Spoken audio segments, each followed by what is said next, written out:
बिस्मिल्लाहिर्रहमानिर्रहीम। अस्सलाम वालेकुम नाज़रीन, मैं हूं आपका होस्ट अहमद फवाद। आज तारीख है 26 फरवरी और दिन है बुध का। काफ़ी सारी खबरें आज के व्लॉग में आपके साथ शेयर करूंगा।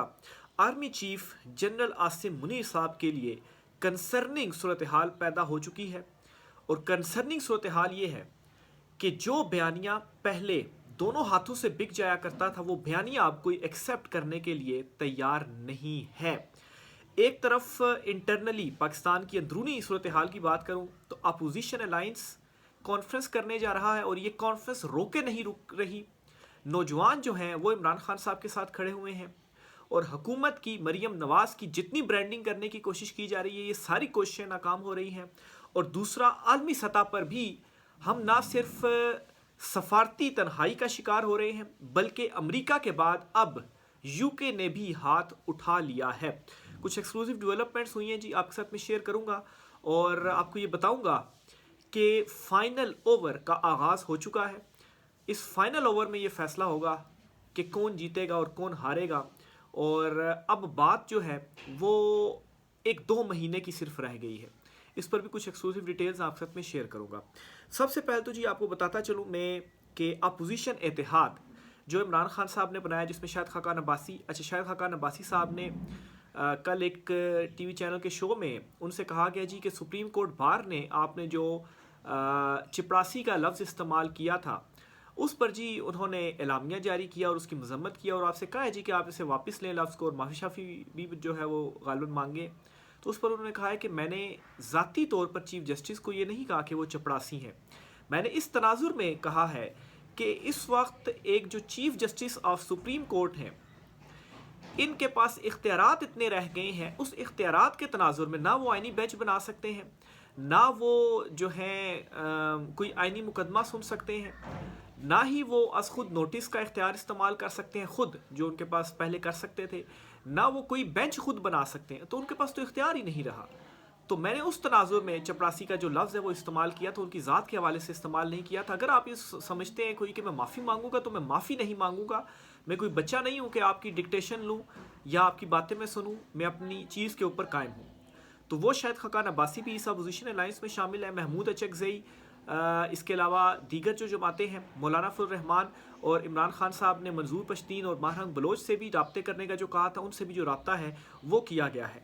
तो ये जो अपोजिशन इत्तेहाद है, अपोजिशन अलायंस है, ये एक कॉन्फ्रेंस करने जा रहा है। इन्होंने एक कॉन्फ्रेंस का इनकाद कर लिया है, 2 रोज़ा ये कॉन्फ्रेंस होगी और इस कॉन्फ्रेंस को रोकने की भरपूर कोशिशें इस वक्त की जा रही हैं। लेकिन अपोजिशन इत्तेहाद अब ये डट गया कि ये कॉन्फ्रेंस तो ज़रूर होगी। और इस कॉन्फ्रेंस में क्या होगा? इस कॉन्फ्रेंस में तकरीरें होंगी, इस कॉन्फ्रेंस के अंदर बातें की जाएंगी, इस कॉन्फ्रेंस में जो है जो चीज़ें कहने नहीं दी जा रही थी वो चीज़ें कही जाएंगी। यानी कि आप मेन स्ट्रीम मीडिया को देखें, ऐसा महसूस होता है कि उनके गले में तो एक हड्डी डाल दी गई है। आप अखबारात उठाकर देखें, वो जो है वो जो तमाम ख़बरें वहाँ पर लग रही हैं वो ख़बरें कम और मरीम नवाज़ की ब्रांडिंग या तशहीर ज़्यादा लग रही है। टीवी चैनल्स की भी यही सूरत हाल है। बस सिर्फ डिजिटल मीडिया है, उसको भी बड़ा कंट्रोल करने की कोशिश की जा रही है। लेकिन कुछ लोग हैं जो कि बात कर रहे हैं, वो बोल रहे हैं। ये कॉन्फ्रेंस से इस वक्त ये डरे हुए हैं क्योंकि ये कॉन्फ्रेंस जो है फिर जैसी बात सोशल मीडिया दिखाएगा और इनका जो पैगाम जाएगा उससे मज़ीद प्रेशर बनेगा। एक तो ये है। दूसरे नंबर पर यह हो रहा है जी कि ISPR ने कल एक गाना रिलीज़ किया है और इस गाने की जो वीडियो है इन्होंने अपने पेज पर भी डाली है। इनका जो पेज है ISPR का ऑफिशियल पेज, इस पर और भी जो भी ये गाने अपने रिलीज़ वगैरह करते हैं वो उस पेज के ऊपर यूट्यूब चैनल के ऊपर डाले जाते हैं और मिलियंस ऑफ व्यूज़ जो हैं जो पुराने गाने हैं उनके ऊपर आए हुए हैं। और सबसे हाईएस्ट अगर आप इनके 3 गाने उठाकर देखें ना, तो एक 5 साल और 2 7-7 साल, यानी कि आप 5 साल या 7 साल पीछे जाएं तो इमरान खान साहब का ही वो टाइम था। और कुछ एक तो इमरान खान साहब की हुकूमत में ये हुआ, उनमें जी कोई 200 मिलियन व्यूज़ यूट्यूब के ऊपर इनके आए हुए थे। लेकिन कल इन्होंने एक गाना रिलीज़ किया और वो गाना किस तनाजुर में रिलीज़ किया? 27 फरवरी के हवाले से। और 27 फरवरी जो था, जो भारत को हमने जवाब दिया था, वो भी क्रेडिट किसका था? इमरान खान साहब का और वज़ीर आज़म, क्योंकि उस वक्त वो थे। और इमरान खान साहब ने उस टाइम में खिताब किया था और कहा था कि भारत अगर कुछ करता है ना हमला, तो हम ये रिटेलिएट करने का सोचेंगे नहीं, हम करेंगे। तो ये इमरान खान साहब ने उस वक्त कहा था और फिर उसके बाद एक आलमी सतह पर भारत की बेइज्जती हुई थी और पाकिस्तान ने फिर जो जवाब है वो दिया था, वो जो गुलभूषण वाला सारा सीन। तो इसमें जी इमरान खान साहब को खैर उस गाने के अंदर क्रेडिट नहीं दिया गया। लेकिन उसको अपनी एक बड़ी कामयाबी बनाकर पेश किया गया है। तो इमरान खान का तो उसमें तस्वीर वगैरह नहीं लगाई गई, बाकी उस गाने की जो फुटेज है वो बनाई गई है, लेकिन इनडायरेक्टली क्रेडिट इमरान खान साहब को दे दिया गया है ISPR की जानिब से या फौज की तरफ से, क्योंकि उस वक्त वज़ीर-ए-आज़म इमरान खान साहब थे और ज़ाहिर सी बात है वज़ीर-ए-आज़म के ही मेरे ख्याल से अहकामात होते हैं। ऐसे नहीं होता कि आर्मी चीफ जो है वो खुद से एक जो फैसला है वो कर दें और ये चीज़ हो। मीटिंग्स होती हैं, उसके अंदर डिस्कशन होती है और ज़ाहिर सी बात है वज़ीर-ए-आज़म जो होती हैं। और फिर इमरान खान साहब ने बाद में ये तकरीर भी अपनी की थी। उस टाइम इमरान खान साहब वीडियो जो है अपनी एक जारी किया करते थे और उसमें ये पैगाम दिया करते थे, तो एक क्रेडिट भी दिया गया है। लेकिन कंसर्निंग इसमें क्या चीज़ है, ये मेरे ख्याल से सबके लिए है कि जो इमरान खान साहब के टाइम पर 200 मिलियन व्यूज़ आते थे, जो अभी मैं वीलॉग रिकॉर्ड कर रहा हूँ तो 17 घंटे हो गए हैं उस वीडियो को ISPR के ऑफिशियल पेज के ऊपर डले हुए जो यूट्यूब का है। 20,000 व्यूज़ उसके ऊपर आए हैं और 1400 लाइक है। और उस चैनल के सब्सक्राइबर्स कितने हैं? 5.7 मिलियन। और जहाँ पे 200 मिलियन व्यूज़ आते थे वहाँ पर ये हालत बन गई है, लोग देख ही नहीं रहे, यानी कि लोग इस चीज़ को एक्सेप्ट नहीं कर रहे। पहले भी आप रिलीज़ करते थे, लोग उसको एक्सेप्ट करते थे, वो उसमें शामिल होते थे वो। फिर उसके जो कमेंट्स हैं वो आप कमेंट्स भी जाकर पढ़िएगा। कुछ कमेंट्स तो मैंने नोट किए और मेरे लिए एटलीस्ट ये कंसर्निंग होंगे। सबका अपना अपना व्यू है, आपका अपना होगा, आप कमेंट बॉक्स में इस हवाले से राय दीजिएगा। एक कमेंट में कहा गया जी कि 1971 के बारे में भी बताएं। एक कमेंट में इमरान खान साहब कैदी नंबर 804 जो है वो लिखा गया। एक कमेंट में लिखा गया गोली क्यों चलाई, फॉर्म 47 किसने दिए। तो ये ISPR का वो जो गाना है उसके नीचे कुछ जो कमेंट्स हैं वो मैंने आपके सामने रखे। फिर सवाल ये भी है कि उसके अंदर इमरान खान साहब को शामिल क्यों नहीं किया गया, वो उनको होना चाहिए था, उनका ये क्रेडिट बनता है। फिर उसके बाद सोशल मीडिया या जो डिजिटल मीडिया के ऊपर जो बोलते हैं उनको डिजिटल दहशतगर्द जो है वो भी इसके अंदर करार दिया गया। और इस तरह से उसमें तासुर मुझे मिला कि उनके अगेंस्ट भी अब जो बड़ी कार्रवाइयाँ हैं वो होंगी।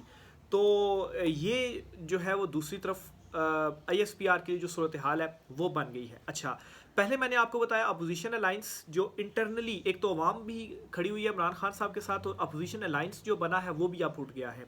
दूसरी तरफ ISPR के हवाले से क्या एक सेंटीमेंट्स हैं वो मैंने आपके साथ शेयर कर दिया, या जो सरबराह हमारी फ़ौज के आर्मी चीफ आसिम मुनीर साहब के हवाले से लोग कितना जो है वो देखना पसंद कर रहे हैं, कितना देख रहे हैं।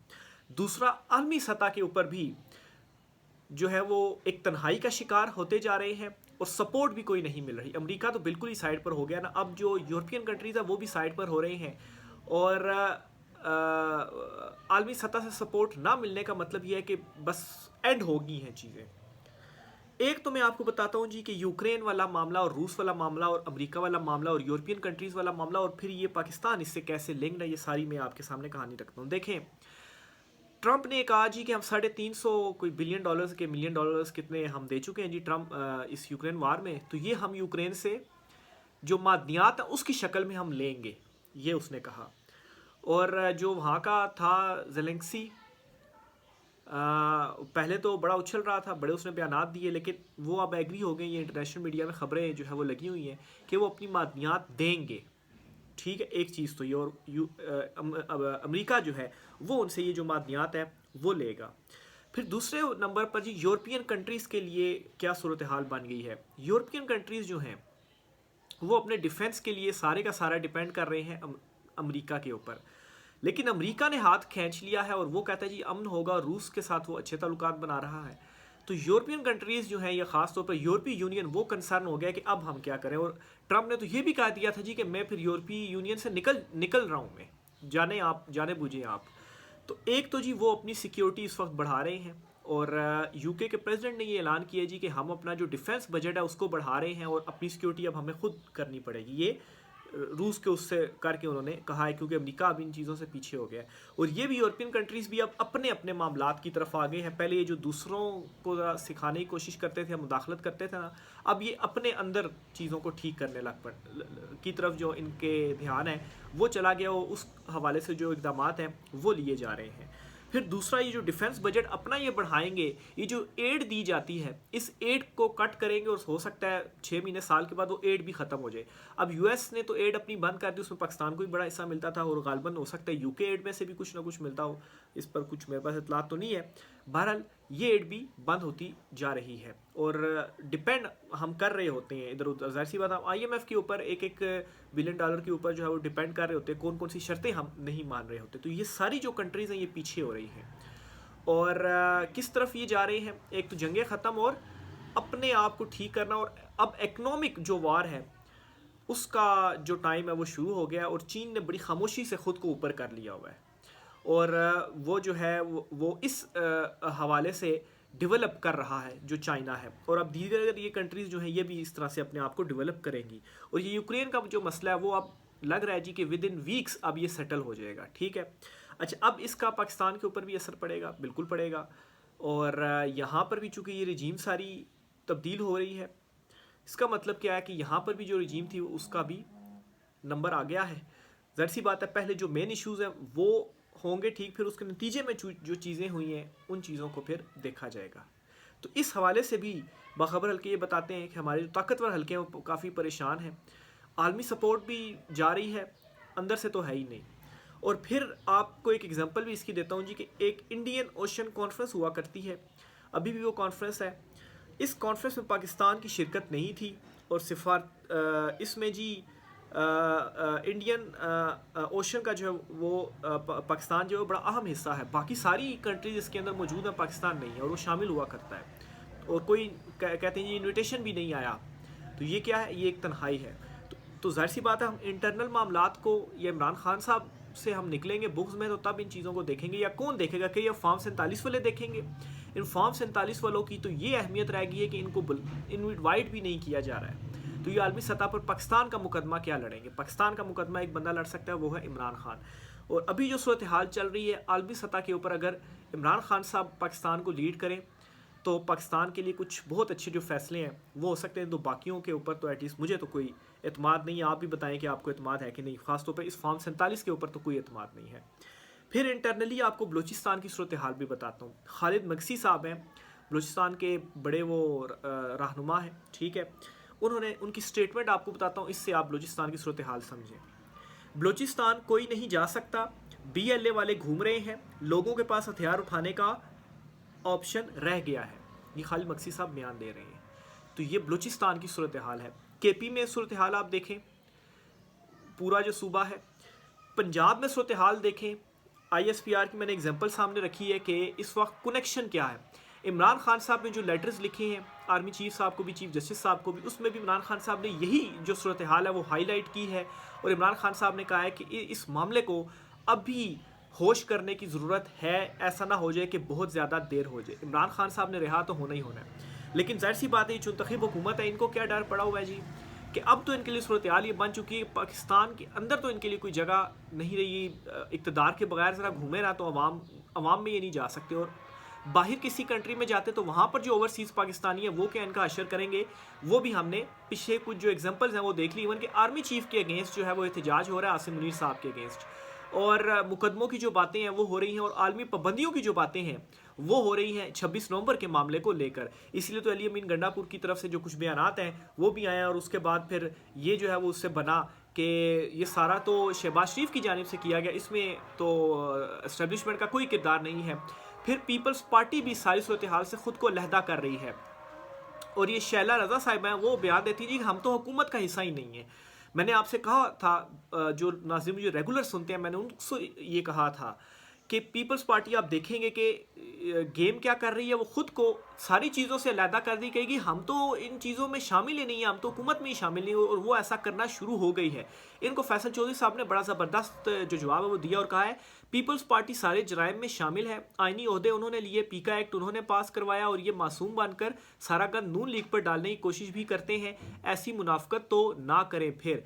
तो ये वाकई पीपल्स पार्टी में तो मेरा तो ये ख्याल है कि ये सबसे ज़्यादा मुनाफिक जो जमात है वो बनकर सामने आई है कि हर चीज़ में हुकूमत के साथ हैं। सदर आपका है, प्रेसिडेंट जो है वो जरदारी आपकी हैं, आपके चेयरमैन सेनेट आपके हैं, आपकी जो है वो हुकूमत में आपने वोट दिए। सारी कानून साजियों में एक तरफ पीका कानून हो रहा था, वहाँ पर वोट दे रहे थे, और दूसरी तरफ शहरी रवाना आकर साफियों से कहती है हम आपके साथ हैं। भाई साथ है तो आप वोट क्यों दे रहे हैं, उसके हक में आप ना दें, आप पीछे हो जाए तो पीका एक्ट जो है वो पास ही नहीं हो सकता था। तो ये भी एक्सपोज हो गए हैं, और आवाम को ये पता है, और आवाम अब आपकी बातों में नहीं आएगी।